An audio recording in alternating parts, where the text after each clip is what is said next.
हाय, नमस्कार. आपण आज तांदळाची खुसखुशीत चकली बनवणार आहे. त्यासाठी 2 कप भरून तांदूळ घ्यावे. ते स्वच्छ धुवावे.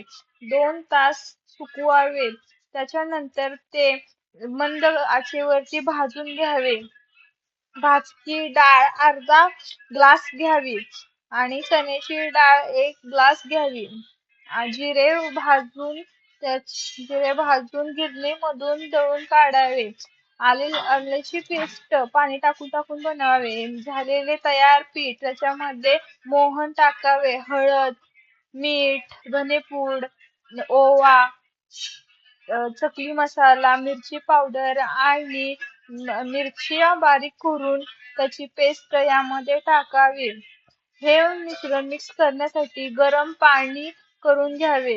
गरम पाण्यामध्ये ते चांगले एकजीव होईपर्यंत मळून घ्यावे. व्यवस्थित हे एकजीव करून मळून 10 ते 15 मिनिटासाठी रेस्ट करावी. त्याच्यानंतर गोल गोल चकल्या बनवाव्या आणि मस्त खुसखुशीत चकल्या आपल्या रेडी झालेल्या आहेत. मस्त टेस्टी यम्मी. तुम्ही